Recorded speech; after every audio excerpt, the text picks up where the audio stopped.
કૃષ્ણ જેવું કઠોર કોઈ નથી. કૃષ્ણ બહુ જ કઠોર છે. એના નિર્ણયો તમે જુઓ સાહેબ, કૃષ્ણના આવા કઠોર નિર્ણયો કોણ લઈ શકે? એક નિર્ણય તમે ગણવા જાઓ, અદ્ભુત કઠોર નિર્ણય છે. કૃષ્ણએ જેને સૌથી વધારે પ્રેમ કર્યો એ કુંતીને ક્યારેય, સૌથી વધારે પ્રેમ કર્યો એ મા યશોદાને મળવા કૃષ્ણ ક્યારેય પાછા નથી આવ્યા.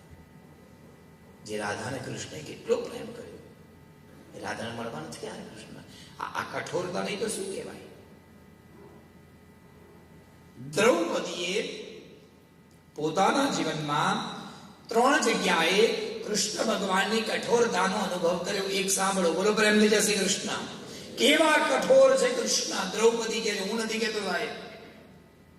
દ્રૌપદીની દૃષ્ટિથી જ્યારે કૃષ્ણ જુઓ તો તમને કૃષ્ણ કઠોર લાગે. કુંતી માતાની દૃષ્ટિએ જ્યારે કૃષ્ણને જોઈએ તો એ કોમળ માખણ જેવું એકદમ સરળ લાગે. અર્જુનની દૃષ્ટિથી કૃષ્ણને જોઈએ તો આપણને કૃષ્ણ પરમ સખા, પરમ મિત્ર, આપણું બડી બેસ્ટ મિત્ર લાગે અર્જુનની દૃષ્ટિથી. અને શકુની મામાની દૃષ્ટિથી જોઈએ તો ખબર પડે કે આ કનૈયા જેવો રાજનીતિ કરનાર દુનિયામાં કોઈ છે નહીં. આના જેવું કોઈ પોલિટિક્સ કોઈ રમી જ ના શકે શકુનીની દૃષ્ટિથી. અને ભીષ્મ પિતામહની દૃષ્ટિથી જોઈએ તો કૃષ્ણ કંઈક અલગ જ છે. એના અલગ અલગ ગુણો ભીષ્મ પિતામહે આપ્યા છે, આપણે આગળ જોઈશું. અહીંયા કૃષ્ણ એક કઠોર છે અને કઠોરતાનું એક લક્ષણ દ્રૌપદી આપ્યું છે. કૃષ્ણ તમે આટલા કઠોર કેમ બની શકો? કૃષ્ણ, એક વાત કહું, આ હવે જે કહું છું આ બધું દ્રૌપદીની વાતો છે, ધ્યાન આપજો. દ્રૌપદી કૃષ્ણને કહે છે કે કૃષ્ણ, જે વખતે મારા પિતાએ મારો સ્વયંવરનું આયોજન કર્યું કે માછલીની આંખમાં જે તીર મારે એના લગ્ન મારી સાથે થાય. બહુ જ બધા શૂરવીરો ત્યાં આવ્યા હતા. એમાં અર્જુને એક તીર માર્યું, પાણીમાં જોઈ અને એ માછલીની આંખ વેચી નાખી.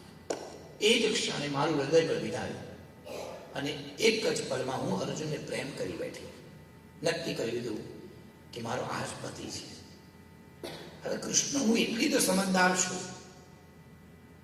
કે પ્રેમ કોને કહેવાય. હું કઈ નાની દીકરી નથી, નાની નાની બાળા નથી, હું યુવતી છું. પ્રેમ શબ્દની વ્યાખ્યા મને ખબર છે.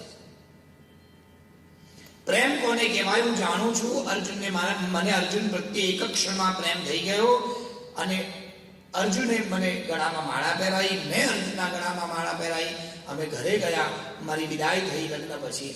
અમે ઘરે પહોંચ્યા, ઝૂંપડીની બહાર ઝૂંપડી ખખડાઈ, અંદર કુંતી માતા બેઠા હતા અને કુંતી માતાએ પાંડવો કીધું, જુઓ માં, અમે શું લઈને આવ્યા.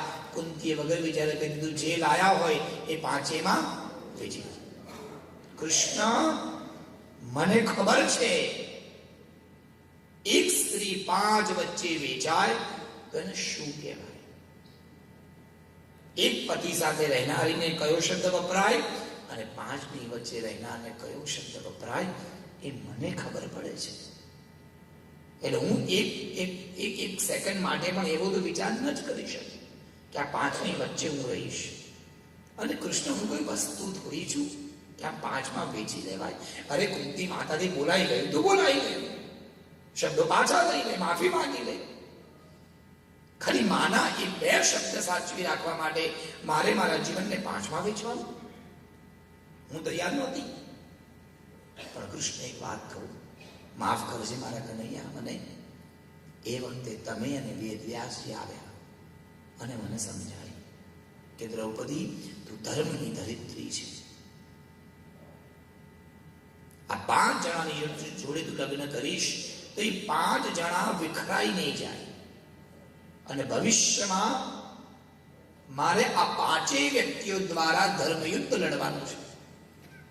2 ભાઈઓમાં ગમે તેટલો પ્રેમ હોય, 5 ભાઈઓમાં ગમે તેટલો પ્રેમ આવે હોય, પણ જેમ જેમ જેમ જેમ પરિવાર આવે અને ભાભી આવે, પત્ની આવે, કોઈ થોડો બધો ભાવ ઓછો થાય. કડવું સત્ય છે, બોલો જય શ્રી કૃષ્ણ.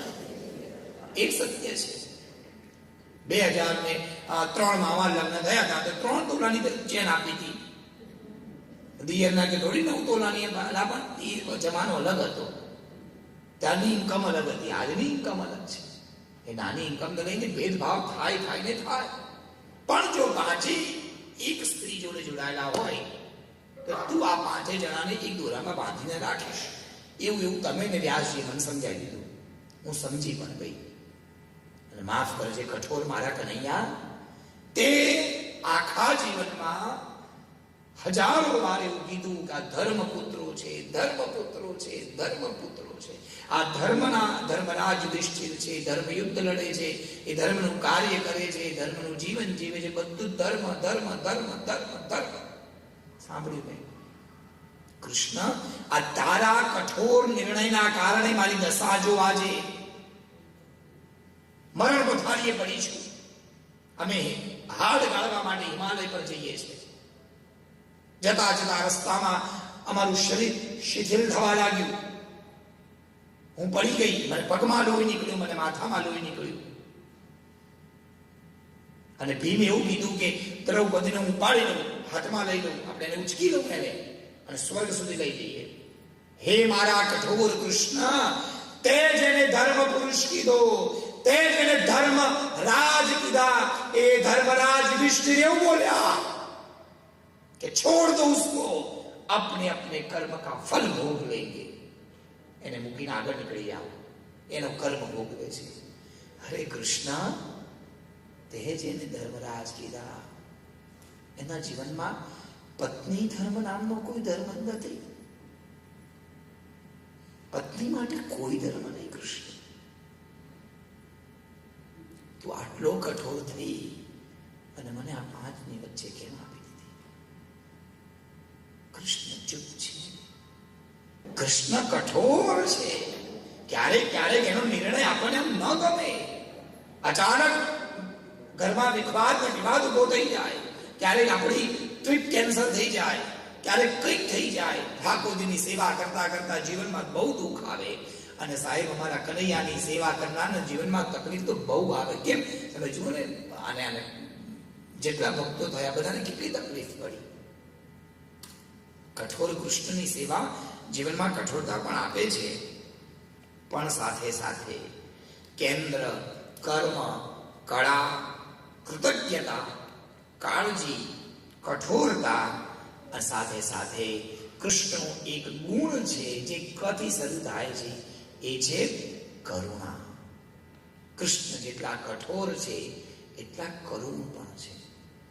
એ કુંભાર હોય ને, એનો એક હાથ બહુ કઠોર હોય, એ ટક ટક ટક ટક માટલું બહારથી જોવે કે આ પાક્યું કે નહીં, પણ એક હાથનો અંદર હોય, તૂટી ન જાય એનું ધ્યાન આપે. કઠોરની સાથે એનો એક હાથ કરુણાપૂર્ણ છે. કૃષ્ણની કરુણા પણ અદ્ભુત છે. હે કરુણા ના કરનારા, તારી કરુણાનો કોઈ